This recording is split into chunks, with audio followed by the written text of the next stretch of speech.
So hello guys, this is my first presentation in math output based assessment, and I hope you like it.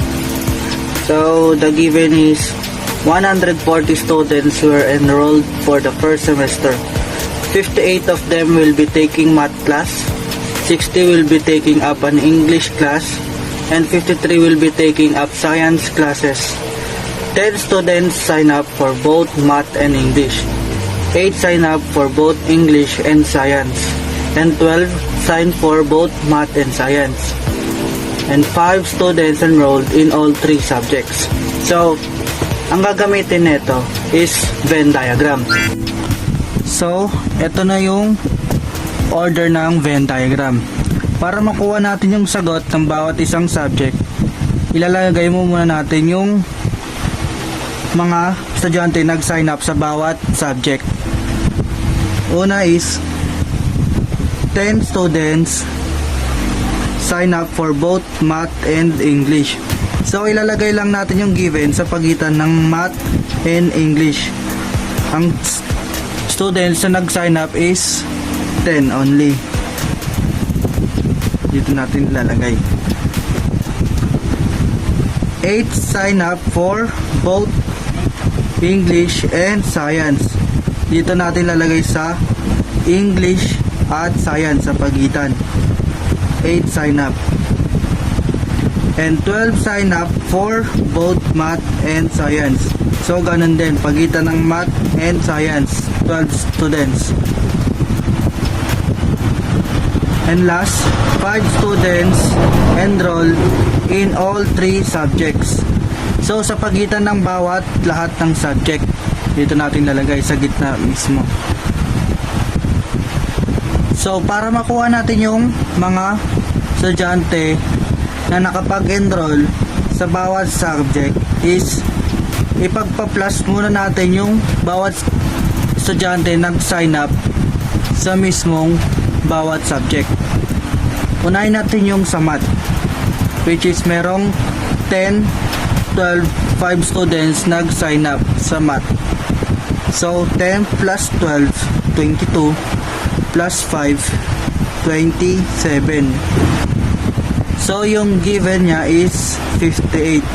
Paano ba natin makukuha yan? Ipagpa-plus ba? No. Ima-minus natin yan. 8 minus 7 equals 1. 5 minus 2 equals 3. So, ang total na nag-enroll sa math only is 31. So, ganun din yung step na gagamitin sa mga susunod na subject. 10 plus 8, 18, plus 5, 23. Then, minus sa 60. 7, 37. Lagay ulit natin dito sa may English kung saan nakapag-enroll yung mga estudyante. And ganun din yung sa science. Pagpa-plus lang natin yung mga estudyanteng nakapag-sign up. 12 plus 8, 20, plus 5, 25. 25 minus 53. 8, 28. Ang nag-enroll sa science only is 28. So ito yung mga estudyante nakapag-sign up sa bawat subject. Paano nga ba natin makukuha yung total ng mga estudyante nakapag-enroll sa bawat subject? Ipagpa-plus lang natin yung lahat ng mga estudyanteng nasa math, English, science, and the rest. So 31, 37, 28.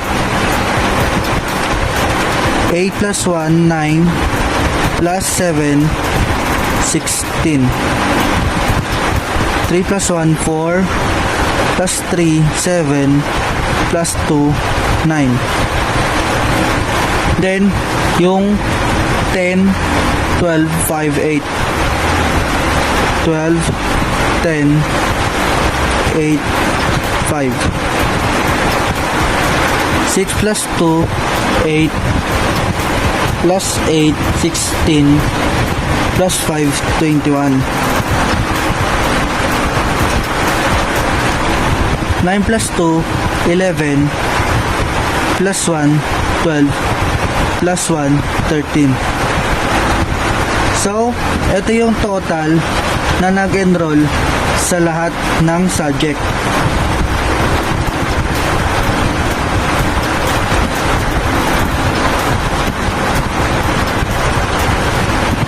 So, sa question number 1 is, ilang estudyanteng nakapag-enroll sa math only, which is 31. Ito, 31. And sa question number 2, ilang estudyante nakapag-enroll sa English only, which is 37. So, 37. Sa science, ilang estudyante nakapag-enroll sa science only, which is 28. So, sa letter D naman, ang question is, how many students will not be taking up any of the 3 subjects? So, paano ba natin makakuha yan? Ang question dito kanina is, 140 students were enrolled for the first semester. 140 students nag-enroll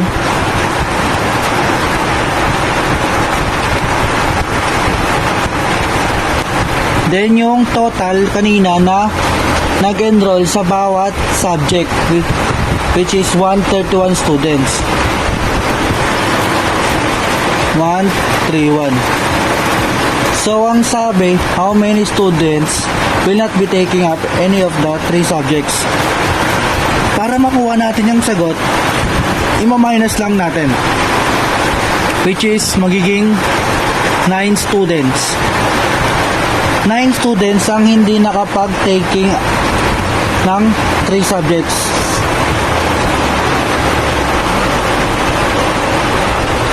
So, ayun lang.